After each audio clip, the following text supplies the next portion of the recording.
evening, everyone, or good afternoon, good morning, depending on where you're watching us from and when you're watching. I know at the time of this recording, there's a lot going on in the world, so many of you may be watching this and as a replay. So, whatever the case may be, thank you so much for being here. I am your host, Marcie L. Thomas, founder of Brown Girl Collective and Live Well Sister, which is this wonderful space where we come together with a variety of thought leaders and experts who can help us to do just that, live well, whether it is our personal lives or our relationships, our work, our money, whatever the case may be, or social issues, all those sorts of things. We love to tap into that stuff here and really be able to help you get the best tools for your best life. So I am excited about this evening's guest because as we were preparing to come on, we've been planning on this for quite a while. And, there've been a couple things, things where we had to change the date and of course, waiting for her book to come out. But I'm really excited to be here to have this conversation with her. And the book that we'll be discussing tonight is A Parent's Guide to Self-Regulation. I know it's a little bright with the light, but A Parent's Guide to Self-Regulation is what we're going to be talking about and really getting into some tips and tools to help us all, whether we're parents or not, just be able to manage our emotions and make sure that we have optimal relationships with others. So by means of introduction, Dr. Amber Thornton is a licensed clinical psychologist and strong advocate for the mental health and well-being of parents. She is the host of the Dr. Amber's Know and Grow podcast, where she explores thought-provoking topics related to motherhood, parenting, relationships, career, mental health, and the ongoing journey of personal evolution. She resides in Washington, D.C. with her husband and 2 children, and she is deeply passionate about helping other mothers and parents fulfill their goals and passions and find more joy in their parenting experiences. So as you can see, she's a perfect guest for Live Well Sister. So without any further delay, welcome Dr. Amber Thornton to the room. Welcome. Hello. Thank you so much for having me. I am so excited to talk. Yes. This has been a long time in the making, and just knowing what I know about you thus far, it won't be the last time. We'll just say that. I love that. Yes. So first of all, congratulations on the publication of your book, A Parent's Guide to Self-Regulation. Thank you so much. It's been such a journey. This was my first book. So it was like first time experiencing the whole process, the writing process, the publishing process, all of it was new to me, but I really enjoyed it. So thank you. Oh, you're welcome. And so, of course, you are a licensed clinical psychologist. How long have you been practicing? So I graduated with my degree in clinical psychology in 2014. Okay. So I've been licensed independently for this year will be 10 years. All right. Well, congratulations on that as well. So when you were going through your process of study, did you lean towards, working with parents or families, or just tell us a little bit about how you landed in the space that you're currently in? I actually did. I don't know what it was. For whatever reason, when I was in undergraduate and then going to grad school, I've always had a passion for children and families. Okay. And I think it was really just because I grew up with such a strong family, very close to my parents and my brother, my extended family. So just being such a family oriented person, it was just naturally what I thought myself gravitated to in graduate school. So this has definitely been years in the making, this focus. Well, that's good. And I think it's important. It's important for everyone, but I think especially in our community, because I feel like, how can I put it? There are things that we don't necessarily have access to, or we have not had access to historically. And there are just ways that we can improve upon, our family relationships in a lot of ways. And it's great to have people who are skilled, who look like us, so to speak, who could walk us through some of those processes. Definitely, because that I agree, it was family was my focus, but then also just people of color and Black people in general. And I just found that we are stronger when we do have that strong familial foundation, especially children. And so that absolutely, it was just like my purpose was to serve us, our community, but then also to help make our family stronger. I love that. I love that. So, a parent's guide to self-regulation. I know there are probably a bunch of different things you could have talked about, but what was it that landed you in this particular space? This is actually, I love telling this story because this is not what I thought I would be writing about at all. And so I don't know how often that happens for authors in their first book, but I actually submitted a proposal for a completely different topic. Not Wow. completely different, but it was something more oriented around motherhood and wellness.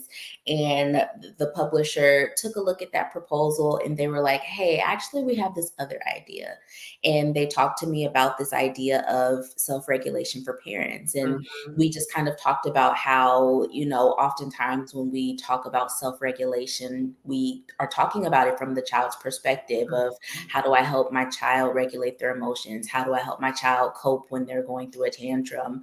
But we just, we're like, well, what if there was a guide, but for parents? Because parents need this too. And it was just like, oh, wow, you're right. But the funny thing is, and I almost said no to this because at the time I was asked to write this, I was still I still am a new, my kids are 3 and 5. Oh, yeah. I actually felt like I was struggling with this same. Mm.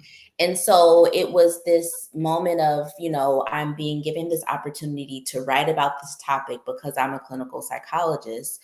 But in my personal life, I felt like I was also really struggling with that too. So Mhm. I decided to say yes. And I like to talk about why I said yes, because this was not my idea, but rather I said yes to it because it felt like an opportunity for me to grow, not only professionally, but then also Mhm. personally. I was excited for what was to come for me on the other side of this journey of really diving into this topic for myself and learning about it for other parents. I wanted to see how it would change me in Mhm. addition to anyone else who read the book. And it's changed my life for sure. Oh, I love that. That you weren't initially intending to do it, but you had the opportunity to, and you have learned and grown in the process. And I know there are a couple spaces in the book where you talk about you're not just writing from the perspective of being the clinical psychologist, you're writing from the perspective of being a parent and Yep. dealing with some of these issues as well. So that's pretty powerful. Absolutely. Yes. And also just, as a psychologist, writing from my own personal perspective, but then also I was writing from the perspective of someone who was a child and who could recall memories of my parents being dysregulated. And I think, back then I didn't say that as a child. I'm not like, oh, my parents are dysregulated. But now as an adult, I can look back and realize, wow, my mom was very overwhelmed, or my Mhm. mom had a lot of anxiety, or my father, it wasn't just that he was angry, but rather he too was dealing with a lot with regard to his mental health, and he did not know how to manage it. And Mhm. so it was just, I saw it in so many areas of my life and in so many ways. And that's part of the reason why I was like, yes, I have to say yes to this. Yes, and that was one of the things I mentioned to you. I don't have children, but I was telling you, hey, I've been a child. I've watched other people with their children. So yes, and the fact I'm just put this out here right now. We've already, Dr. Amber and I have already talked about this, but the fact that yes, this book is about parents and self-regulation with their children, but it applies a lot of the tips and tools that she provides will span a variety of relationships, not just parent-child relationships. So if you don't have children, if your kids are growing out the house, don't think that this doesn't apply to you because you can definitely learn something from it.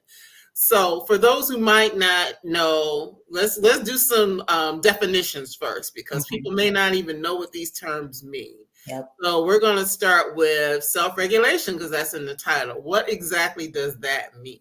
Yes. So when I say self regulation, I essentially mean one's ability to regulate or control their mental, emotional, and physical self.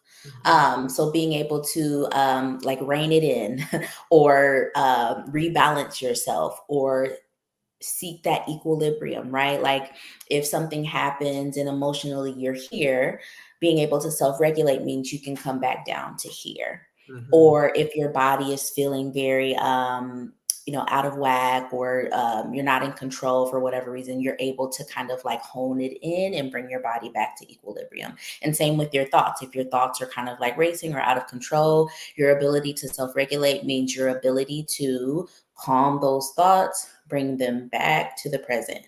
So really your ability and your capacity to bring yourself back to the present, to calm yourself, to rebalance yourself. Mm-hmm. And just that right there, we know that that applies in a lot of cases. Yep. I could think of things that have happened where, the first thought is, but learning how to like, okay, bring that down. Let me self-regulate myself. Let me calm down. Let me not, understanding that for every reaction that you have, there's consequences to the reactions that you have and the way you relate to others. Absolutely. Because I'm even thinking about, like, for whatever reason, when I was saying that, work came up, like stuff like this happens at work all the time. You have a disagreement with your coworker or your colleague, and you want to say something, but hey, professional, I can't do that here. I have to really regulate, how I'm feeling. So it happens with your kids at work. It can happen with your parents. It can happen with your friends, your spouse, your partner. Really, in a lot of relationships, you need that ability to learn how to self-regulate. And I'll give y'all a real quick example. Now, for those who watch all the time, you see I have a lot of books behind me. I'm going to give you a little sneak peek of something. All those books are not there right now. And that's because last week, for those who watched last Wednesday, I was in a space against a blank wall. And that's because I had a flood in my apartment that day. Oh, no. Everything was wet. So I have basically moved everything in the process of moving everything back in the past week. So when that happened, it was a specific thing that caused it to happen. Somebody made a mistake. And that happened. I was here when it happened. And when it comes to the self-regulation of emotion, I could have went off. I could have cussed folks out. I could have like, how dare you? You're creating all this mess for me, causing me to have to move when I wasn't planning on moving. But in that moment, and I didn't even realize that that's what I was doing. I self-regulated my emotions. I was actually cracking jokes. And they were like, you sure are pretty calm considering everything that's going on around you, and your life is in a shambles right now. Everything is wet, and you have to go through all these changes. But that's just a small example of something where, it wasn't a kid, it wasn't, a relationship. It was just something that happened in life that I could have acted completely different if I had not self-regulated my emotions. Absolutely. And it's funny, in the book, again, in the book, I'm talking to parents, but what I end up talking about is that a lot of the times the things that make us dysregulated really don't have anything to do with our kids. It's just that the kids they get the wrath of it. But really it's, stuff happening at work, stuff happening in our relationship, things that are going wrong, things that we are disappointed by. Those are the things that are dysregulating us. Sometimes the kids too, because, there's a lot that comes with kids, but many times it's all the other things that then don't allow us to be in relationship to the people we love the most. And can cause us, because you talk about in the book that, and it is the same way in a lot of relationships. It could be a lot of little things that have happened all day. Yep. And then in that moment, that child is questioning your authority or, doing something you asked them not to do. And then boom. Boom. Yes. And it's important because. This is important because, so I'll speak from the parenting perspective, but then also like any other relationship. But again, they're ultimately the same. For parents, we want to be able to preserve our relationship with our kids. We want them to feel like we are a safe space. But also we want to be able to model to them how they too can handle their emotions and their feelings. And that's why this is so important. But then also, let's say it's another relationship that we're thinking about, right? This is important because we want to, our relationships are important. We want to preserve and cultivate healthy relationships, healthy spaces with the people that we care about and we love the most. Or if we're talking about work, we need to preserve that job so that Right. we can continue to get our check. Mm-hmm. We need that job. We need this position, or maybe it really matters to us. So we really need to protect that. And we do it through our ability to really center ourselves, but then also we get to help model and teach the Right. other people around us, hey, this is how I handle my emotions, this is how I regulate myself. And people, especially our kids, they will catch on and they can learn from us when we are doing that for ourselves. One of the things you talk about, and this book is broken down into 3 sections. We're going to kind of go through, a little bit of each just so you all can get a taste of what's inside, all the good stuff that you can learn. But you do talk about parenting practices and how they've changed Yeah. over time, because the way I was raised, I'm in a big age. The way I was raised is probably different from the way you were raised, which is, different from the way that you may be raising your children. Well, there might be some things that are the same, but things evolve and change over time. So Yeah. just talk a little bit about, in the book, you say that how parenting practices have changed over time. One of the big changes that I often focus on is the shift in priorities that parents might have. And I'll just I often speak to like the millennial experience. I'm a millennial, I'm 36. And so that means when I was being raised, for many parents, the priority was around respect, um, discipline. There was a lot of priority around how they were perceived outside of the home. Often we were told to not share family secrets. We keep things private. There was a lot of priority around like privacy of the family. But now that I'm of age where I'm raising children, those priorities have shifted a bit. And now I think as a generation, we're seeing a lot of the priorities in parenting be about mental health, Mm-hmm. emotional well-being. So that means it's more okay and acceptable for children to express themselves, or to, I think before it would be talking back, but instead we experience that as, I want my child to be able to express how they feel so we can have a dialogue about it. When I was growing up, absolutely not. But now I'm someone who I try to encourage my child to tell me how they feel, or I say to them, it's okay for you to be upset with me. And so none of these are bad. It's just that each generation carries with it its own priority around what they value or what's important. And for this generation who are raising children right now, we are finding that mental health is important to them. Emotional expression is really important to them. Intimate, close relationship is really important to them. And so it means that they are parenting in very different ways. And so that's why we're hearing these new parenting approaches. Again, I don't think everything is new, but things just kind of evolve. We're hearing about conscious parenting, which is really just the parent being very aware of their own self and how they might be impacting their children. Or we are hearing about gentle parenting, which is really authoritative parenting. And gentle parenting is really just providing a safe yet firm space for children with boundaries. So it's not permissive, it is still boundaried, and there is a lot of security and stability. But then there's also positive parenting, and positive parenting really emphasizes positive reinforcements, really focusing on reinforcing the things that are going well, the strengths that are in the child in the relationship. So these are all the things that I'm finding that parents are really utilizing in how they're parenting, but then how things are shifting. I think also a big one that we talk about a lot is the shift away from the use of harsh punishments, Right. corporal punishment. Right. And again, I know this is a hot topic, but I'm seeing that a lot of parents today are really trying to shift away from hitting, spanking, things like that, because there's been a lot of research to kind of, show that that is not conducive to a healthy emotional development. But then also, I think a lot of parents today are remembering how they felt when Right. they experienced that. And so they're trying to change that for their children. So parenting shifts, and it's going to be different. I always laugh, like when my kids have kids, they're going to be complaining about the stuff I did, like, because they're going to be doing stuff very different. So it always evolves. Mm-hmm. The kids are going to be raising them. It's starting to happen already, though.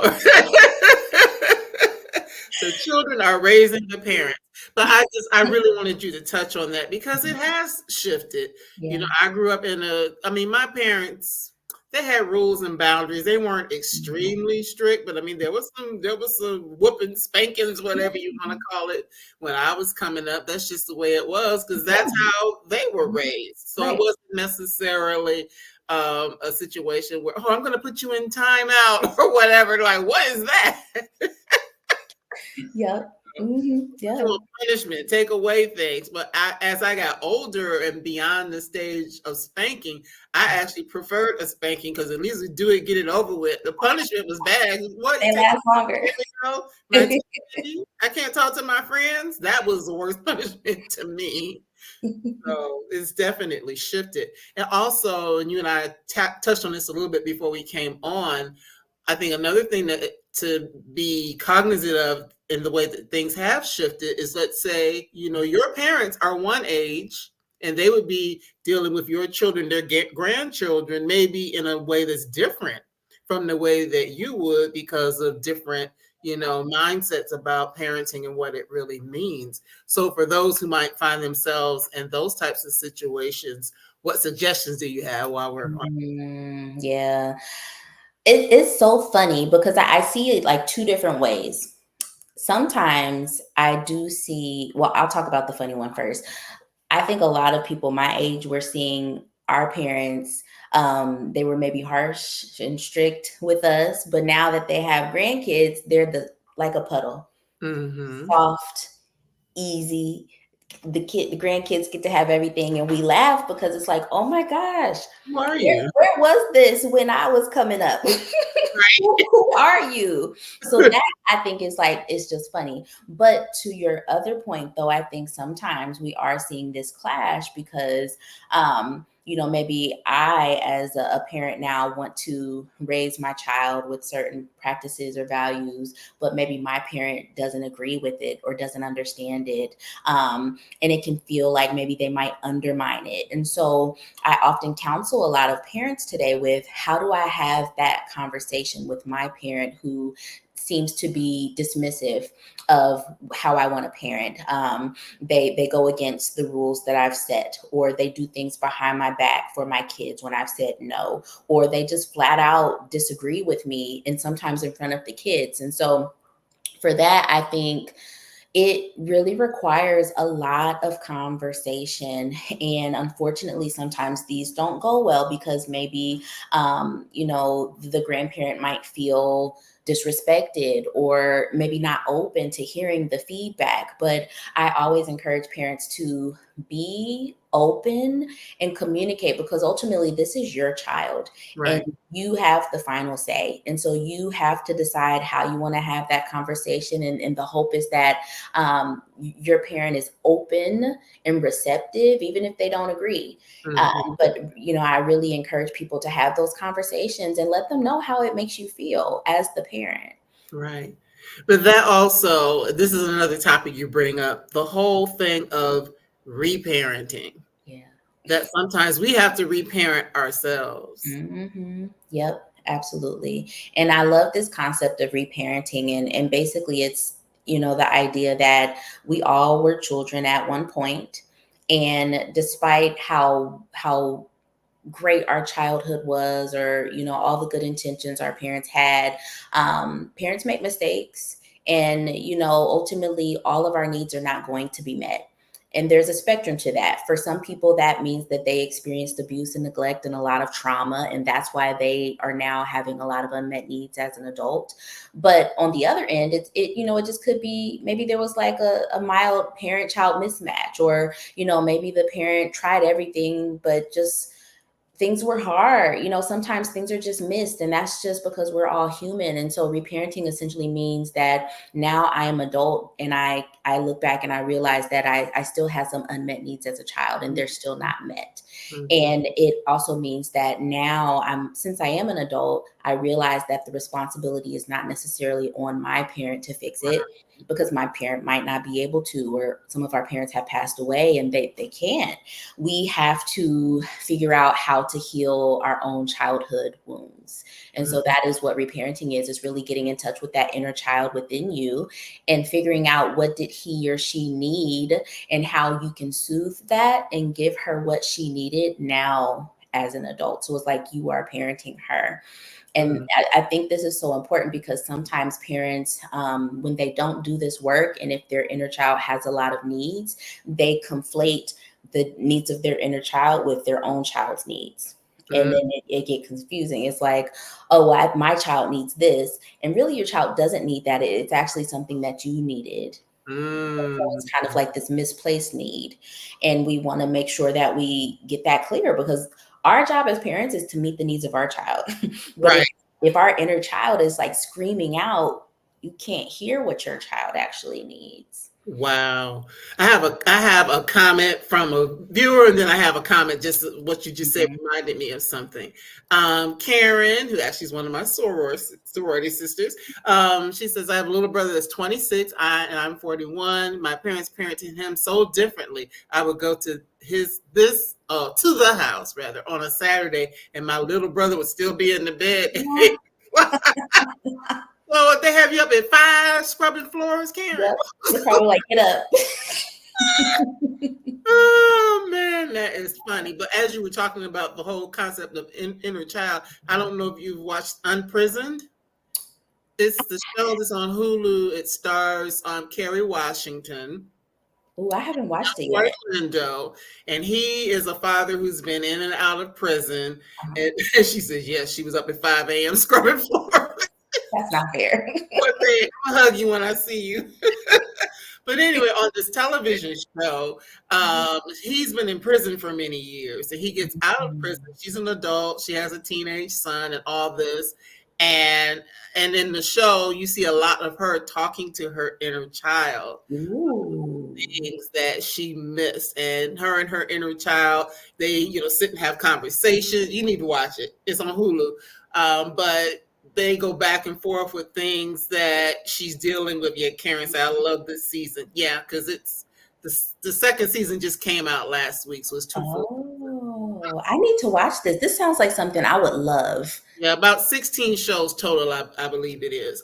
But yeah, she's going back and forth, and she's actually a therapist herself. So yeah, you need to watch that. You need to watch that because she's dealing with her own issues of how she was raised and the things that did and didn't happen. Mhm. And, being mad at her dad, raising this son, going through different things with her son, and in this season, there's a point where, she says something like, well, everything that's wrong with me is because of my dad. And he's like, well, is everything that's Mhm. wrong with me because of you? Yeah, Ooh. you need to watch it. Sorry, I know that was a sidebar, but it's relevant. I'm gonna add that to my list. That sounds amazing. Unprisoned on Hulu. But yes, it's just something to think about, that Mhm. and the cases where we might need to reparent ourselves, even if we have kids or not. Sometimes we just need to do that, Yeah, to give ourselves what we need or what we may have missed. yeah. But for those who don't know how dysregulation shows up, how does it actually show up in situations with your children specifically? With children specifically. So, um, it's such a broad spectrum. It literally can show up different for everybody. For me personally, when I'm noticing that I'm dysregulated, I am likely yelling a lot more. I am likely very impatient. I tend to be very irritable. Like for instance, my children. One way that I know is that my children will ask me, "Are you angry? Or are you Mm. frustrated?" And it's like, okay, I need to do something, because Mm. they're sensing this mood that, again, many times has nothing to do with them, but just something going on with me, and I'm not showing up in a way that I want to with them. So again, for me, yelling, irritability, impatient, kind of short tempered, but for other people, it could look different. For a lot of people, dysregulation can show up as anxiety, so a lot of worries, a lot of fears, a lot of even just like physical sensations of anxiety. For a lot of people, they get really overstimulated or overwhelmed. And again, that could feel physically, they could feel overstimulated, but then also mentally, they could feel overwhelmed where there's just a lot of thoughts and a lot of things they're thinking about. When that happens too, oftentimes there's this lack of presence. Mm-hmm. So, this happens a lot for parents where the child is calling your name, and you're not answering because you're not there. Physically, you're there, but you're not present in the room, right? For a lot of parents, sometimes it could show up as sadness or some depression, just a lack of joy, because again, they might be feeling so overwhelmed or so frustrated or just so consumed by these other negative, heavier emotions. So it can kind of just take your joy away and lack of pleasure. So there's definitely a range, but ultimately what I talk about in the book is that when you're dysregulated, you often just aren't able to be the present, warm, fuzzy parent that we often want to be. We want to be the safe space. We want to be joyful. We want to be present. But when you're dysregulated, you cannot be any of those things. Right, right. That is so true. Mhm. And you talk about oftentimes there are triggers that Yeah. cause a person to get that way. It could be that you had a bad week all week and then something happens and it sets you off, or there could be a lot of different things that can create that. Being tired, I'll let you name some of them. Oh yeah, just having a bad week, like huge. Because if you have a bad week, a lot of times we take that home with us, or if we don't have a good way to shake it off, it just kind of rolls over to the next day and the next day, and then boom, you're yelling at the kids. Mhm. An argument with a spouse or a partner or a friend could be a trigger. Of course, there's certain things with your kids specifically that could be triggers. Like I know for a lot of parents, like defiance is Mhm. a big trigger. Crying is a big trigger for a lot of parents when their children are crying, or just in general, like sleep difficulties when children are not sleeping well. That can be a huge trigger because then parents are fatigued and really tired, or just other little things. Like I know for me, I often get very overstimulated when there's a lot of like noise. So Mhm. if like the TV is on and there's a lot of music and I hear like all the noises, and we used to have a dog, if the dog is barking, like I easily could get very overwhelmed fast. Mhm. And so there's a part in the book where I walk people through the process of identifying their triggers in their everyday life, because the thing about triggers is you can't always make them go away. And Mhm. I think that's important to know, and especially for trauma too. With trauma recovery, we're often talking about triggers, trauma triggers. And the reality is the treatment or the goal is not to make the triggers go away. Like if your trigger is a person, you can't make them go away necessarily. Rather, you have to learn how to cope and manage with that trigger if it's something that you can't really control in your everyday life. So it's really good to be able to identify what the triggers are so you're not caught off guard, so you're prepared. But then also that extra layer of, okay, I know this trigger lives here. I know I encounter this trigger in this part of my day or in this part of my week. What am I going to do to make sure I'm equipped when it shows up? Or how am I going to manage when it does show up? Mhm, mhm. That's really good Mhm. to know what they are so you can, self-regulate, be prepared, Yeah. have some tools in your toolbox to help you manage that Right. so you don't, have, Mhm. outbursts or do or say things that oftentimes can be irreversible in some cases once you've said certain things or done certain things, or Mhm. you can put that child, since we're talking about children or other person in general, they have such a defense against you that it ruins the relationship. Yep. Yep. And that's what we don't want. I think unfortunately, many of us have had those experiences. Sometimes with our parents, where it was kind of just like one too many times, and then you start to really distance yourself from your parent, and sometimes at an early age because you no longer feel safe. Mm-hmm. And that's important. Yeah, I talk about that a lot. That safety, kids need to feel safe, Mm-hmm. emotionally safe and physically safe, mentally safe with their caregiver. And if that safety is degraded over and over again, it's gone. And so it can rupture a relationship beyond repair. However, I do like to also say, because I think millennials specifically, we have a lot of anxiety about messing up. And Mm-hmm. so I always like to tell them, if you are working on this stuff, also be aware you're gonna make a mistake at some point, like, because we're human still. Right. But your mistake doesn't automatically mean that things are ruined with your kids. So there's a balance. On one end, it's the parent who is not aware of this, not conscious about it, and continues to make mistakes without the awareness and or the caring. But then Right. there's this other parent who they're really working hard. They're trying to be intentional, but hey, they messed up because they're human. It doesn't mean that they're going to ruin their relationship with their kids. Right. One of the things that really kept coming up to me for me as I was reading the book is Mhm. the fact that I liken it to getting married. People want to have a nice big fancy wedding, but they don't have a clue of what it means to be married. And Yeah. I can say the same thing oftentimes. Oh, I want kids. I want a family, and blah blah blah. But do you? I already kind of know the answer, but I'm gonna just throw it out to you. Do you find that a lot of people that you work with are really just clueless as to what it means Mhm. or Ooh, what's really required?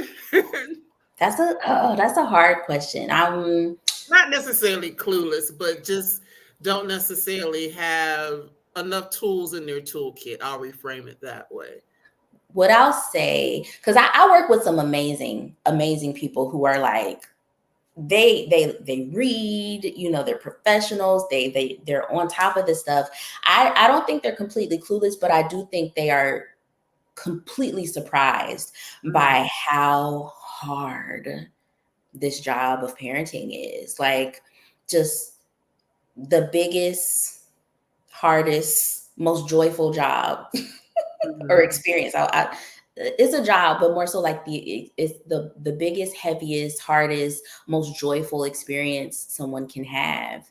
And I think people are often blindsided mm, by how difficult it is, but mhm, then also blindsided by their lack of tools. Like you said, I think it's like you don't know until you're in it, and then you're like, oh my gosh, I didn't know I needed that type of tool. mhm. So yeah, I think, and part of it is probably by design. We don't really know what we're Right, going to need 100% until we're in it. But right. I think a lot of times the thing that catch people off guard with regard to parenting is just the emotional heaviness, um, Mm. and how emotionally hard it can be to raise children, small children, but then also older children and adult children too. It's really hard, and it pulls on you on so many ways that sometimes we're just not prepared for. Right, because the needs of the children change as as they age, and each child is going to be different. Yeah. So all of that. So what works with the first child might not work with the third child, Mhm, and mhm. those things to take that into consideration as well. And I just think of for some people it might be okay, they're clothed, they're fed, they got a roof over their head, I'm making sure they get their education. Those are like basic things. Yeah. But it might not be thinking, a lot of people might not be thinking that, oh, I need to show them how they can regulate their behavior when things are happening around them. I can Yes. tell them, but it's better if I can actually show them. Yes. Absolutely. And I think that is often a criticism that people of the generation now who are parenting have of the previous generation. It's kind of, and again, this is hard too, because it's like we are not dismissing or taking away from the amazing job that our parents and our grandparents did. But I think everyone could be criticized, right? And I think that the critique is often that, they gave us the things we need, but then there was this other layer of, emotional health that is now coming into awareness. And I think part of it was like they didn't get it. They So didn't. how could they? But then also back then they weren't talking about it. People weren't talking. That's not what our culture was doing. Our society was not doing. So really is that we now have the privilege and the luxury to bring this into our parenting realm, this other layer of, not only do I need to make sure that my child's enrolled in school and that they're getting all of their medical care and that they have the roof over their head and the things they want and the food, but I also need to make sure my child knows how to express their feelings. I also need to know how to make sure that my child can tell me if they're not okay emotionally. And I Right. also need to make sure that I model that for my kids, because this also really matters. That's so good. That is really good. Now, of course, we've kind of talked around the book, but in our last few minutes, I do want to mention what some of the other parts are about. This first section is really about self-regulation, why you need it. We've touched on a lot of the things, the reparenting, how it shows up, all those different sorts of things. But in the second section, you really dive into some of the studies that you did. So Mhm. tell us a little bit about how you were able to get information to help parents know that they're not alone. Yes, that is exactly what I wanted. Like, first of all, I was like, I cannot write a book just based on my own dysregulation.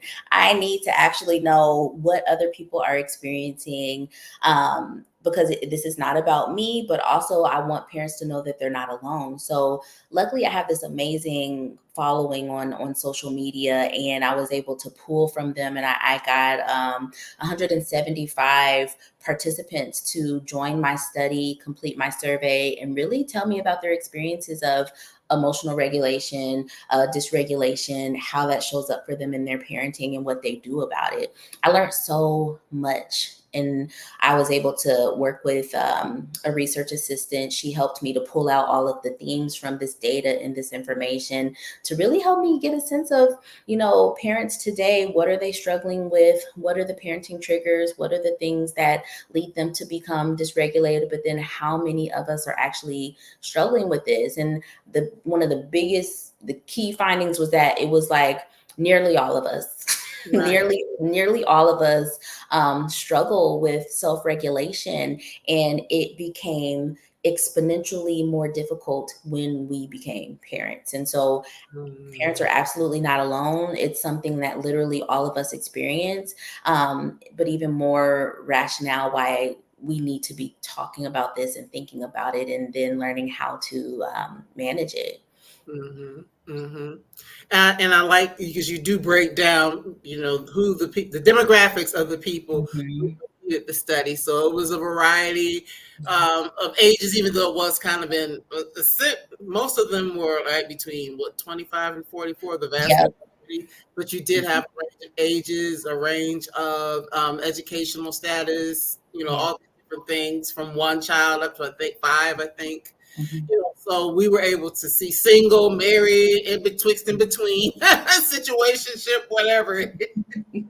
So we got to also see that because so that it's not just it's a single mother thing, or it's not just a mother thing, or it's not Mhm. all of these sorts of things that Mhm. happen. That it's across the board that all parents may have some challenges at different times for a variety of reasons. Absolutely. Yes. And that's what I wanted people to know. It's not just one type of person or one type of parent. It's something every parent experiences. It's just that it shows up in a different way, or it looks different, or we handle it different. But it's definitely something all of us experience. I didn't mention this before, but I did want to bring it up now. There are like you talk about certain times of day or certain Mhm. situations that can often cause things to, kind of go into a dysregulated state. So, what are some of those, just so people can kind of know what they are? Absolutely. Okay. So the times of day in the book, I talk about this, morning routines, especially for those with like small kids. And if you're working the task of getting up, getting everybody else up, getting yourself ready, getting all the other people ready, and getting out the door at a certain time, prime time for someone to start yelling or impatience, lack of presence, frustration, because there's a lot of time pressure. I talk about that term in the book where the pressure of time, the demand of time, you're feeling it very much in the morning time, the morning routine, but then also because there's so many little tasks and things that need to be done. So morning routine, same with the evening routine, but it's a little bit different because in the evening, the task is make sure everyone gets dinner, everyone's fed, bathed, put to bed.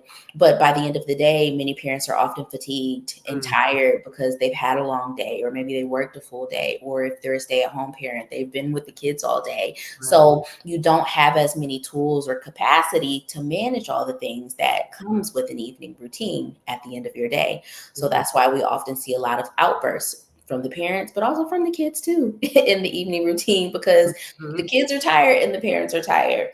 Outbursts, again, lack of presence. We see a lot of parents kind of zoned out in their phones by the end of the day because it's just like they have nothing left mentally to give. So that's also another form of dysregulation. So that evening routine can be really hard. Parents who still don't have children who are sleeping through the night. So like I call it the midnight hour. That can be so hard because again, you're fatigued, you're exhausted, you're sleep deprived, and you don't have the mental and emotional capacity to regulate yourself when you are sleep deprived. So that's a huge time. But then I also talk about the summertime.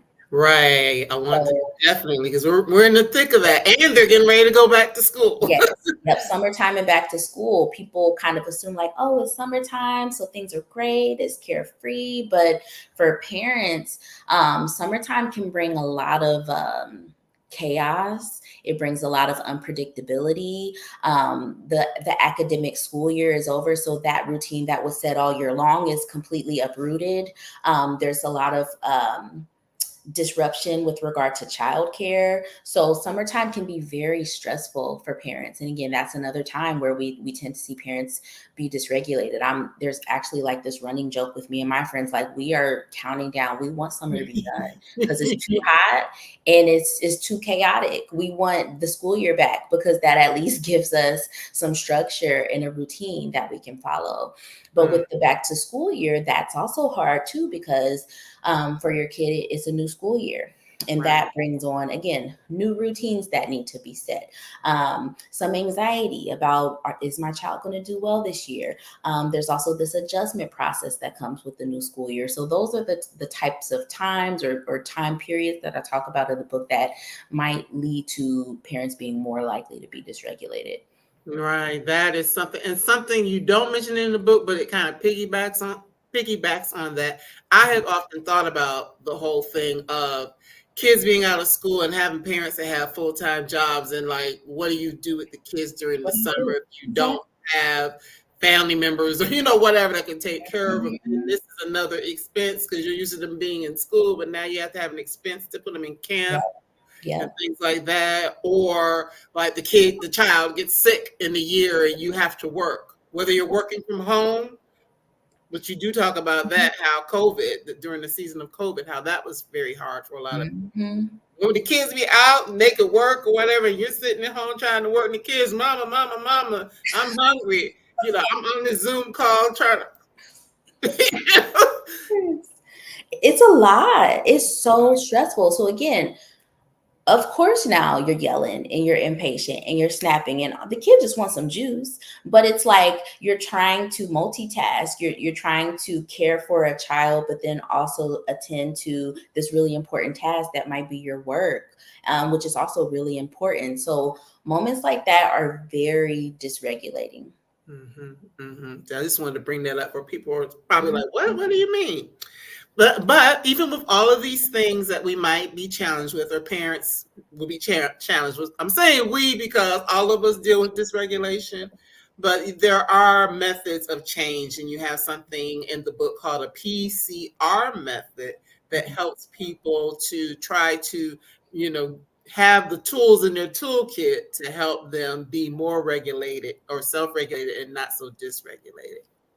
Yes, absolutely. So I loved creating this framework. And I when I was trying to figure out, okay, what are the things that are going to actually help, I wanted to make sure that it was easy to follow, but also covered all the bases. And so I can break down the PCR framework and what that means. So the P stands for practical. So Mm-hmm. this is the version of the framework that is very structured, that's very strategic.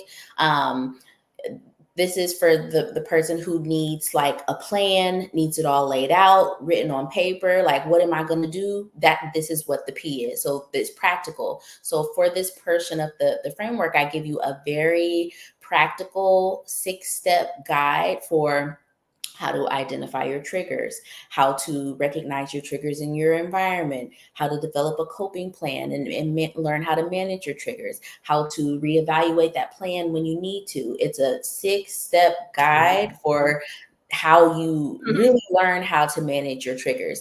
And I Mm-hmm. love that as the first place to start, because a lot of times when people are dysregulated, they're completely overwhelmed. So they need something a lot more tangible and structured to kind of reground them. So that's what that P stands for. That it's the practical, tangible, like here are the hands-on tools that you need to get through the next Mm-hmm. moments. Oh yeah, and there are worksheets. Oh, y'all can't see it because the lighting is off. But yeah, there are worksheets and everything. I'm like, whoa, ooh, this parenting thing. It's like that's like a college project.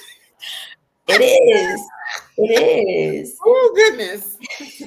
So the C is for conscious. So Mm-hmm. after you've done the practical stuff, you've got some tools, now you have a little bit more space to go deeper. And the conscious is where we kind of go deeper into that emotional piece, and we really start to ask the questions of, okay, why is that thing bothering me? Or why those specific triggers? This is also the moment where we start to connect with ourselves a little bit deeper. And sometimes we then find that connection to our inner child, because it's like, oh, okay, I'm looking inside, I'm going deeper, and I'm figuring out the emotions, uncovering some of the emotions that maybe were not addressed, that maybe be bubbling under the surface of my dysregulation. So it's not, no longer are we only focusing on like the tangible tools, but we're focusing on the why. Mm-hmm. And we're really having the courage to go deeper and address some of the things that maybe have been there for a really long time. Right. You know, I often say, you know, if we have like, again, old childhood wounds or past traumas that maybe have not been addressed, we may think that they've just gone away or that we've learned how to just like maneuver around them, but they're always there. And the Mm-hmm. thing about parenting is that it has a way of bringing up these old wounds in a way that kind of really catches you off guard. So that C is designed to get you reconnected with yourself and learning more about your own emotional experiences and why they're happening, but then also giving you a better understanding of how it might be impacting your Okay. children and the people around you. Mm-hmm. And then lastly, the R is my favorite. The Mm-hmm. R, the R stands for realistic. And Right. it's really just like, okay, we've got the tools now, we're practicing the tools, we're connecting with ourselves more deeply. Now we're going to be realistic and radically accept that despite all that, I'm still going to make mistakes and it's okay. Right. So it's really just, you know, radical acceptance is the theory, or the concept that is related to this R part. And it's really just accepting that you will still make mistakes and it's okay. It's Right. okay to be human. It's okay to make mistakes. Mistakes is a part of the process of parenting, and learning how to accept that and then move on. Like, let it go. Don't let that define you or your parenting experience, but learning how to move on from there. All right. That's really good. That's really good because, and yeah, being realistic to understand everything, every moment is not going to be perfect. You're not going to say the right thing at the right time every time. You are going to get caught off guard. You are going to get pissed off. You know, all these sorts of things are going to happen. And, you know, it doesn't mean you're a bad parent because I see a lot of things. People, oh, I'm a bad mom because, or I'm a, never really hear men talking about being a bad dad, but that's a whole different conversation. That's another conversation. Yeah. But you know, a lot of moms get into this space of, oh, I'm a bad mom because I didn't do this, or whatever the case may be. But Yeah. understanding that, you know, being the best that you can be, absolutely, but perfection is just not No. Perfection is not required, and it's also not helpful. right. So, yeah, it's really that. It just learning to accept this imperfect version of parenthood, and also realizing that when we get to be imperfect, that teaches our kids a really important lesson too, that it's okay for them to be imperfect and it's okay for them to make mistakes. And we get to model to them what you do when you make a mistake. You apologize or you repair it. There's things we can do when we make mistakes that doesn't involve beating ourselves up or being harsh on ourselves. So that's important. Right, because we didn't talk about everything because people need to read the book, of course. But within that of, you know, holding on to it and not being realistic, I feel, and you know, you can concur, but what I got out of it is that's where people have feelings of guilt, Yes. Yeah. shame Mm-hmm. about certain things, or Yes. you know, they judge themselves or allow others to judge them harshly, and they internalize that sort of thing. Yes. And then a step further, when we are doing that to ourselves, we then tend to do it to our kids. So then we judge them more harshly. We're more judgmental of them. We tend to induce shame in them. We don't accept them for who they are because we haven't done it for ourselves first. So absolutely, that's exactly where that comes in. That's so good. Last but not least in the book, well, not the very last thing, y'all have to read to see what there are 15 chapters. Y'all have to read it to see what the 15th chapter is. But in the 14th chapter, you talk about bonus tools, which to me look a whole lot like how parents can practice self-care. It's basic self-care. Yep. And I wanted to throw those in, and I went back and forth still about like, should that have been in the first part or the end? But really it's because I think a lot of times when people are going to read this book, they're expecting those tips, but this book is so much more than that. It's really pushing you to go deeper and do the deeper work. And then it's like, okay, but also here are the self-care tips, really just that basic self-care of, are you eating well? Are you sleeping well? Are you hydrating? Are you moving your body? Are you getting outside? Are you breathing? I talk about co-regulation as another mean of regulating, which is really just doing it in community or doing it with your child. And so that 14th chapter is really just a reminder of, hey, if none of this stuff works, you really have to go back to the basic about your basic self-care. Mm-hmm. Yeah, because I mean that's true. Sometimes, you know, you're just thirsty, or sometimes you just need to eat. Sometimes you just need a nap. You know, just like you think about with children, especially when they're really young. You know, you give them a snack in the afternoon, they go lay down, they take a little nap, they get up, and they're like, Like oh, brand new. brand new. So the parents need that sometimes as well. Yes, we do. We do. Your children are still young. You said 3 and 5, so. A handful. So I need a lot of naps. I don't take enough naps, but I need them. Mm-hmm. Many of us do. Well, I love this work that you have done, Dr. Amber, but you do so much more beyond the book. So I know I mentioned that you have a podcast. Just share with us. We're going to go a little bit over, but just share with us a few of the other projects and things that you have that you're working on. Because, of course, people can see where to follow you because it's been scrolling. That's the whole point of that. But what, besides the book, beyond the book, what types of things are you doing that other people can tap into? Oh, absolutely. So, of course, I'm always online, so you all can follow me anywhere online. I love speaking online about these topics and about parenthood, but then also just the process of life. I think that's really what I love to talk about, how we evolve in the process of life.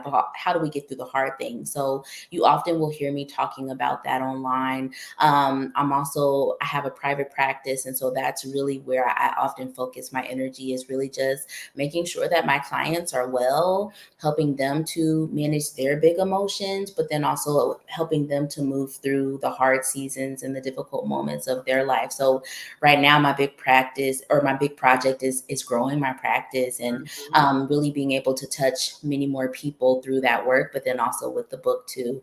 And I'm loving it. So it's definitely been a joy, and I'm very grateful. All right. And again, you are in DC. So people who are in DC, if they're looking for your services, they can come to you there. Are there any other areas that you serve as well? Right now, DC, but by the end of the year, my goal is to be able to practice in most of the 50 Oh, states. There's cool. this licensure that I am seeking that will allow me to do telehealth in basically all of the states. Oh, that's And great. I anticipate that by the end of this year, I will have that. So I'll be able to open my practice to see a lot more people. I love that. That's good. You see the big smile on my face. I'm like, I'm happy for you because that's a good thing. And, the ability of telehealth and all that has really made that available to us. And, it's Absolutely. good for you as well because it does allow you to, touch and help people. They don't just have to be confined to your, neck of the woods, so to speak. No, not anymore. No. More. So that's great. That's great. Now, are there, we had this wonderful time together tonight. Are there any other events or anything you have coming up, either online or in person, that people can come out or watch? Not at this time, but if things come up, I will absolutely let you know and to share with your audience. Okay, sounds good. And of course, if you all follow her socials, you'll be able, and website, you'll be able to see all of those things. So thank you so much, Dr. Amber. This, like I said at the top, we've been planning this probably since the latter part of last year, just wait for the book to come out and all those sorts of things. But really, based upon this conversation, I could see, you coming back every now and again because there's some other stuff I'd like to talk to you about, but we're out of time. Just I some will happily come back. Let me know. yeah, just some of the real world stuff that we're dealing with right now, specifically, and in the months ahead with an election and all that stuff, just how we can make sure that we're taking care of ourselves in the midst of all that's going on in the world around us. So we'll find another date to bring you back. I'll be ready. All right. So I'm gonna let you go back to I'm gonna call it the brown room or the beige room. I'll let you go back there for a hot second. I'm just gonna announce next week's book and then bid everyone else a good night as well. So thank you again. I will see you in just a moment. Thank you. You're welcome. All right. I enjoyed talking to Dr. Amber Thornton. As I said, we've been working on this for quite a while, so I'm glad to have had the opportunity to finally have that conversation. Yes, that's the name of the book again, A Parent's Guide to Self-Regulation. And there are a couple of spaces that you can purchase it. Of course, any stores of your choosing, but there is the Brown Girl Collective Bookstore, which is a part of Bookshop, and also the BGC Books and More, which is a part of Amazon. And the and more is, I've got dolls on there. I've got a bunch of different things, just things that I love, music, videos, all kinds of stuff that really celebrate Black women. So if you're interested in any of those things and you shop at Amazon, please go there. It will be up. Both of those stores will be updated regularly. Now, for those who watch regularly, we started out this month talking about bountiful cooking, and we're going to end the month next Wednesday talking about a peaceful kitchen. And so this book is by Catherine Perez, who's the plant-based RD or registered dietitian, and she's going to be here to talk about what it means to live a plant-based life, if that's something that you're interested in, how you can, embrace it, some recipes, good health, how you make sure you get your protein if you're not eating meat, all those sorts of things. So she will be here with us next week to talk about peaceful kitchen. So in the meantime, in between time, everyone, please continue to take great care of yourself and live well. And I'll see you next week. Take good care. Bye-bye.